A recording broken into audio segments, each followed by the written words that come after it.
Exclamation, everybody, and welcome back to Sorcery. And I'm a bit concerned here. We're down to just one ration and 11 gold, and we have reached a crossroads here. We're going to need some food very soon. Hopefully, somewhere along the way here we can buy some or procure some. So through more shady means, maybe. You reach a junction where three roads begin. These are the outskirts of Kare. Huts huddle like beggars on either side of the tracks leading uphill into the city port.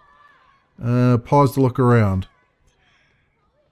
It must be clear to everyone around you that you are a stranger in these parts. The city's inhabitants, a multitude of malevolent creatures who would kill for the laces of your boots, turn to watch you as they pass.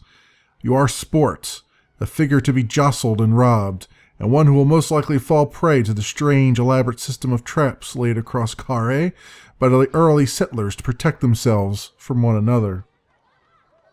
Look at the paths. There are more people here than you've seen in a long time. You cast an eye across the faces to see if any are Flanker, the assassin you met outside Tarapani, your only friend in this city. You see no sign of the old man from the prison. He has scarpered already.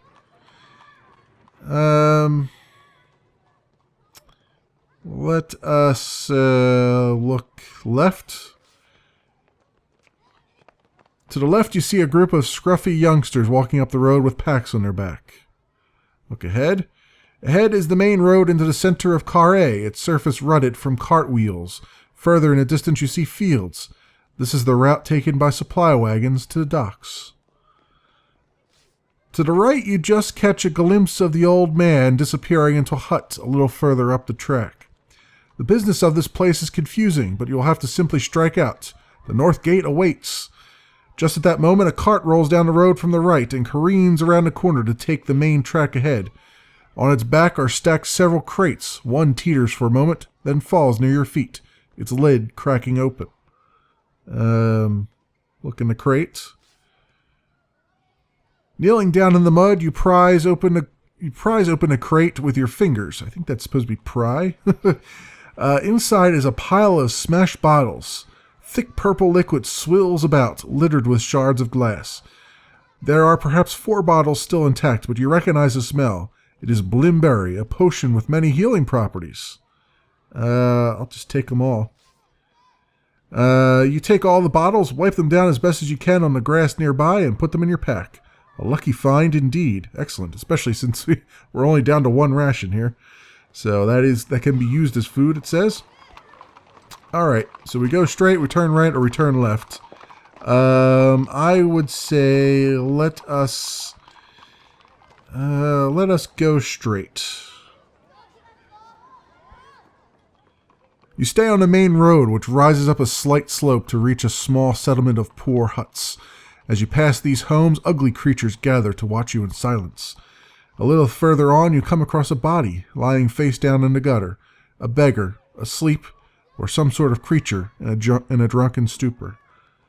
Check if the creature's alive. You approach the limp body cautiously. Nobody in the street seems to be taking any notice. You bend down closer and shake the shoulder of the body. There is no response. I have a feeling it's going to be like, if I roll it over, he's going to probably attack me or something. Let's leave it. You ignore the body in the gutter. There's almost certainly nothing you can do to help, and it can't help you with your tasks, whereas one of the other creatures might. Ask someone about the north gate. You stop a passing bent orc. I need to know about the north gate. The orc shakes its head quickly and scurries away. You notice he glances worriedly down at the beggar in the gutter as he goes. Yeah, I feel like that's some sort of trap. Let's knock on a door. You knock on a door. There's a long pause, and then it opens a crack and nose pokes through. Go away, it hisses. I'm trying to find a north... Oh, I hit the wrong thing. Damn. Enough of this idiocy. You continue away up the street, leaving the body as you find it. Alright, let's walk on. You continue along the road. On one side, the buildings are replaced by meager patches of field, roughly fenced and housing small, skinny cattle. It is quiet, with no one about. This part of the city port is barely habited. You should be safe enough to pass through quickly. You pass by a large structure with its doors open wide. The smell of incense floats out from within. Look at the building. You stop and peer inside, but make out nothing but darkness. It seems to be a wide, unlit space. The low sound of chanting floats out into the street. A woman's voice. Yeah, I'm curious. Let's enter the building. You step into the gloomy shade of the building. The aroma of perfume and oil grows so thick that you begin to cough and choke, announcing your presence to whoever is inside. The singing voice falls silent. "Who's there?" you call out to the darkness. There is no reply, just a quiet sound, like a light footstep or the turning page of a book. Then there's a voice. "Greetings, woman of Analand. I see you are an honorable soul. You are welcome." Greetings, you answer. The voice laughs, a gentle, pealing sound, like a chime. "I see you are searching for something, but you do not know what it is." I'm looking for the north gate," you reply. "Then you have much distance to cover," the voice laughs again. There is that noise again, like a palm slapping down. "I see difficulty upon difficulty." Can you help? Another slap. It is the sound of a card being turned from a deck. "Tell me," she says. "Speak a word and I will tell you what I see."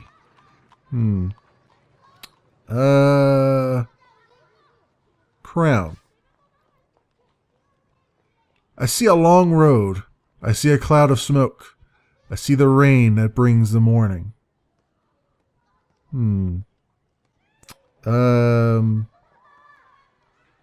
Gate. "I see a closed door. I see a whispered secret. I see a trap of fire." Fire? "I see an eye of burning red. I see a whispered secret. I see a small creature. A pet." Suddenly, from the far end of the room, a single candle flame ignites. A shade has been lifted from a lamp, revealing a woman in a deep hood, seated at a star-shaped table. She is staring at the cards laid out in front of her. Approach her. You step forward and she looks up sharply, eyes wide with fear. "Stay back," she cries. "You seek the crown of kings. You intend to conquer the old world." "I seek to save it," you reply. "Nothing will save it. The damage is done. It would be better if the crown were dropped into the sea. Remember this." "Who are you?" you ask, stepping forward once more. The woman looks up with deep eyes. A long scar runs across her face from mouth to left ear. "I see things," she says. "Things that not all wish to hear." I wish to hear. She nods. "You are wise." She turns another card, a movement that is almost involuntarily. Then she looks up at you. "Remember this. The crown is not in Carré, but there are many who claim it is, and only one who is deceived. Only one truly believes." Thank her. You thank her for her mysterious warning, but her attention is lost once more, taking by the cracks in the flagstone floor on which she sits. "The streets will burn," she murmurs. "The wolves must be turned around." You leave her to her dark vision. You step back out onto the path to continue your journey. Interesting. All right. So fire, traps, and wolves. Great. This is a great fortune right there. And apparently, my spirit guide is now a whale. It went from lion to whale now. So this is we're moving along here. The main road continues up a small rise between small fields. Since no one can leave the walls of Carré, The citizens do their farming inside the walls, as best as they can. From the field to your right, you hear a groan. To your left, a narrow path winds away. Look for the noise. Half a dozen fat pigs are grubbing in the muck to the right. Just beyond them, a group of creatures huddle around a fire pit, from which there drifts a mouth-watering smell. Okay, we're already running into fire here. Carré seems to be filled with creatures you can't place, half one thing and half another. But from the way the strange creatures at the fire pit sit and talk, it seems they do not see their own differences. One sees you, however, beckoning with a large, clawed hand. So, do we go to next junction, the narrow path, or do we approach the creatures? Let's approach the creatures, I guess. You clamber over the fence and stride towards the creatures. Within a few paces, the smell of cooking meat reaches your nostrils. You see a large pig turning on a spit above the fire. The creature who waved to you has watched you approach. He grins hooked teeth and cocks his head at you in greeting. Perhaps using magic might give you an advantage? An advantage in what? Greet them, maybe? Greetings, you call. That smells good. It is, the creature agrees. We picked the best one to bite into. He waves at you to sit down, then you understand his generosity. They are poachers. Huh. Okay. Sit with them, I guess? You take a place in the circle around the fire. The creatures shuffle and shift to make room for you. Ask them about Carré. I am new to Carré, you tell the gathered poachers. What can you tell me about the city?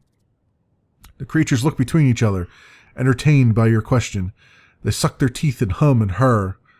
Carré is a big place, one finally answers, full of people pushing each other for power.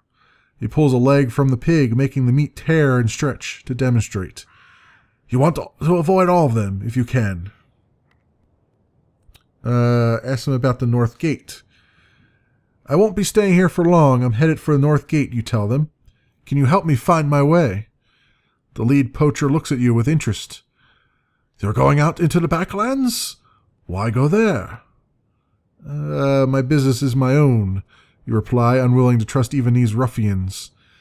The lead poacher nods, taking no offense and accepting your answer.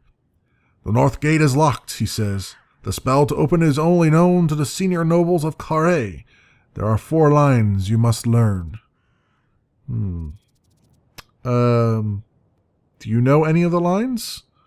No, the poacher laughs. We don't even know our own names half the time. Who could I ask about the lines?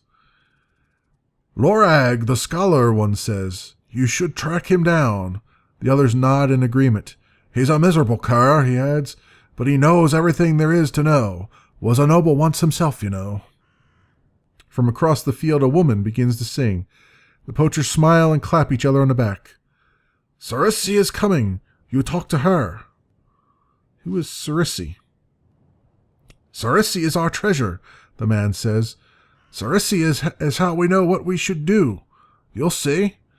By now the woman has reached the group. She greets the men with a kiss on either cheek. You notice she is carrying something carefully in a cloth. The man beside you beckons her to sit down beside him. This is our visitor. Greetings, Sorcery says. What can I help you with? I need to open the north gates. She smiles. Tricky, very tricky. As she speaks, she squats down onto her heels and places the cloth on the ground. Unwrapping it slowly, she reveals an orb of crystal. You are a fortune teller? Sorcery sees all, one of the poachers calls out. For instance, which fields will be left untended, says another with a hearty laugh. I'll hear my fortune, you declare. The men cheer and you kneel down on the mud across from her. She holds out a palm. Cross my palm with silver, she says. Offer her a gold piece. You withdraw a gold piece from your purse and place it in her palm. Perhaps this will do, you say? She shakes her head and laughs. Silver is silver and gold is gold. I am sorry, but magic is as magic is. I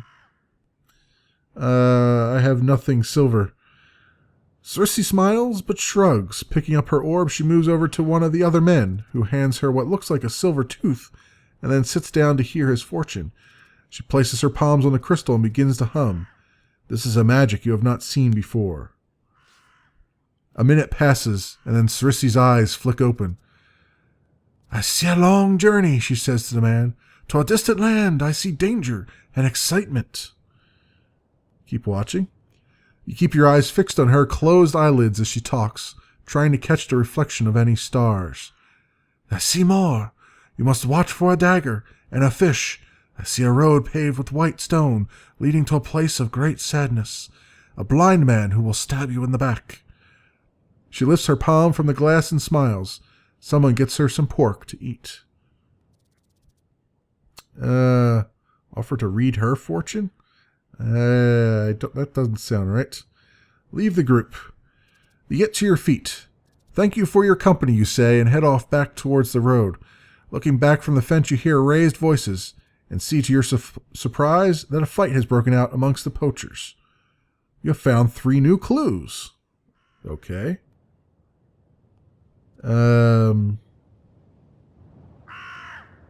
Alright, I guess, so we go uphill or we go to the narrow path. Let's try the narrow path. You leave the road and follow the path as it winds through the fields along the lower edge of a high fault in the rock. As you pass, you see a few creatures working the land, pulling up the voluminous weeds that grow around their tiny fruit and vegetable plants. In some patches, tethered goats graze and have eaten everything green in sight.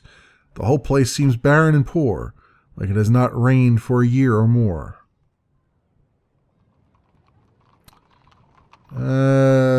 Talk to a farmer or keep walking. Talk to a farmer? You stride into the fields, approaching one of the farming figures. Its face is obscured by a wide, flat hat, but you can tell it is not human. It is strangely gangly, with long, insect-like arms. Greetings, farmer, you declare. The creature looks up, but doesn't smile. Who are you? He demands. I am busy.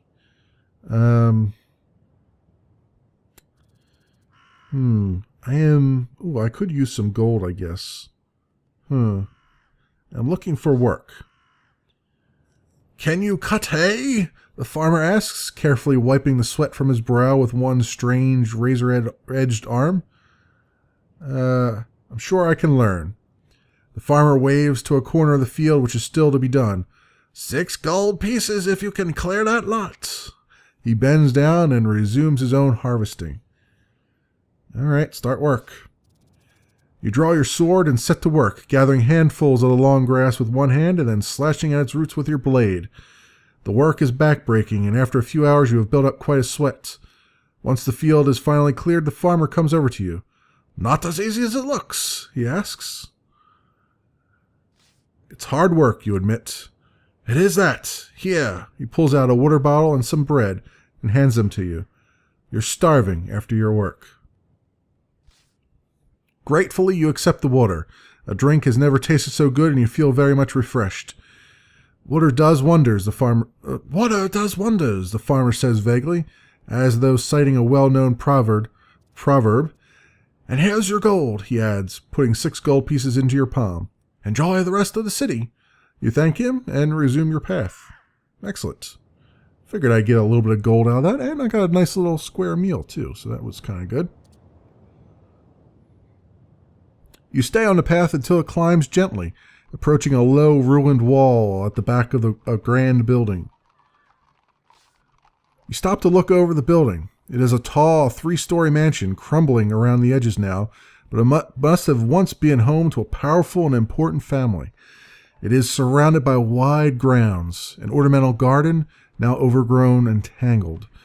The house is bordered by a tall stone wall, broken at the path.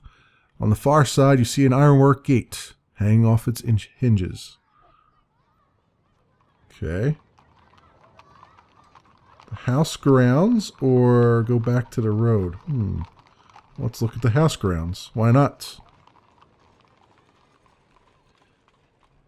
You clamber over the wall into the wide grounds of a grand old house. You are surrounded by a thicket of gorse and thorny gripweed, and through the branches you can see the lower floors of the building.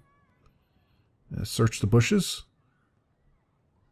You search a nearby thorn patch, finding at its heart a small statue of a fat, cheerful-looking god with a third eye in the middle of his forehead.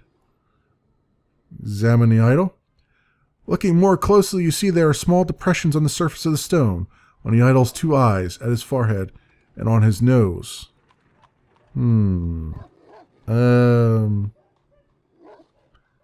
Small depressions on the surface of the stone, on the idol's 2 eyes, at his forehead, and on his nose.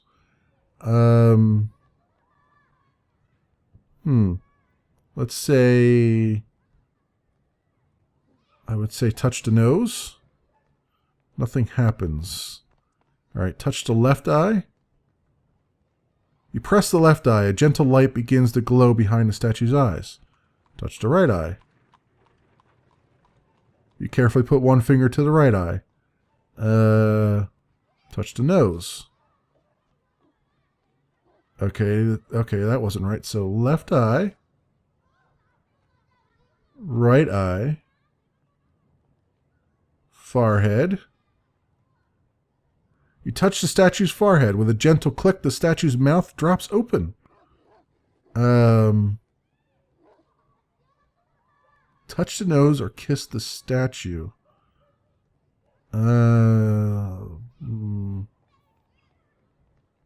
Touch the nose. Okay, so that's not one. All right, left eye. Right eye. Forehead. And then kiss the statue.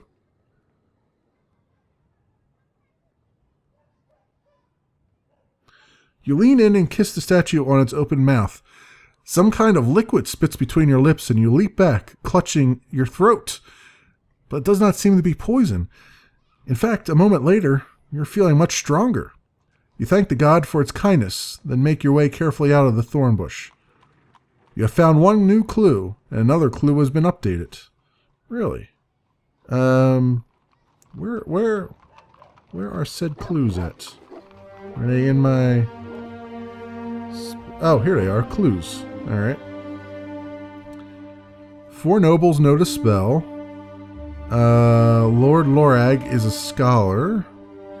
And the ritual of Korga. Ritual of Korga begins with the left eye, moves to the right eye, then touches his forehead. Okay. So that's what I did there. With that. And then... Lord Lorag is a scholar, and 4 of the nobles of Kare were each given 1 line of the spell to the north gate. You will need to find these nobles and learn their secrets. Okay, cool. All right, I'm glad it's keeping track. Glad it's keeping track of all these things here. Approach the house. Something's going on here. You stride up to the middle of the yard when suddenly something knocks into you from behind, sending you sprawling across the dirt. You spin around to see a giant bat towering over you, its clawed wings spread wide, with bloody talons. Oh boy, draw my sword. You draw your sword quickly and engage the creature. Alright, let's defend for a moment. The bat's great wings buffet at your face, making it hard to see. You drop into a defensive crouch, covering your head, as the bat dodges back, cutting with the hooks on its wingtips. You escape mostly unscathed. The giant bat flaps its wings threateningly, clearly trying to frighten you. Yeah, we'll have some of this. You wait for the creature's wide wings to open, and then you strike. You cleave the air with your sword. The giant bat tries to cover itself, but is too slow. The creature's eyes glow a fierce, maddening red. Alright, let's defend for a minute. Okay, very good. You drop into a crouch. The giant bat comes at you furiously, but you push the blow away. You breathe a sigh of relief. It drops into the bushes, wings folded. Let's see if we can get a little cut action here. An opening appears. You bring your blade in heavily, but the giant bat closes its tough wings. You do not harm it. It flutters upwards. Let's try that again. Yes, very good. Another chance follows. Pushing off a tree trunk, you thrust forward, catching the giant bat wide open. The bat is flying erratically now. Alright, let's get some of our attack power back. You fall back. The giant bat screams through the air, but you repel it with your blade. You ready yourself for the next wave. It dodges higher. Alright, let's go in for the kill here. Nice. Suddenly, you drive forward, swinging up from a low crouch. You aim for the beast's heart. The bat falls to the ground, and the light in its eyes goes dark. 3 stamina lost. Rough going. Yep. Alright. You turn to face the house once more. The front door is as wide as 2 men and stands imposingly scaled. From beside the door, you notice a small drinking fountain, still bubbling with water. The main junction or the door? Let's go to the door. You stride up the steps to the door of the grand house. Knock on the door? You walk up to the door and knock, just to make sure. No one answers. Alright, try the door. You try the door. Locked, of course. A slate skitters off the roof and smashes itself on the ground to one side of you. I could... What was that spell to open doors again? Or open gates? Let's see if we can do this. I don't remember what the spell was, though. Hang on a minute. Let's look at our spell book. Nope, that's not it. Can I look at the spell book? I don't remember what it was. It was Zop or something? Maybe let's try that again. Let's see. It was such a long time ago. I think it's Zop. Z O and P.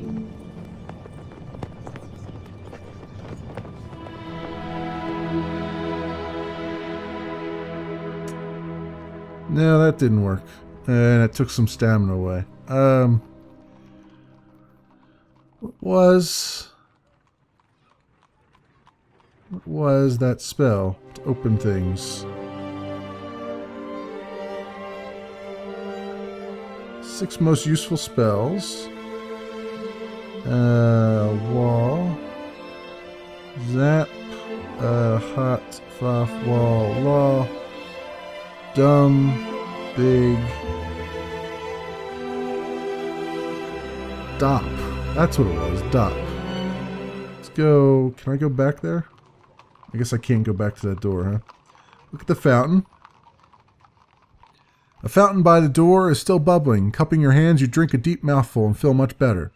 It's time to be moving on. Ah, crap. Alright. Let's see if I can go back to here. Rewind. Try the door. It's locked. Alright. Cast a spell. See if I can do this now. I'll do D. D. If it will let me press a D. D. O. And P. Cast.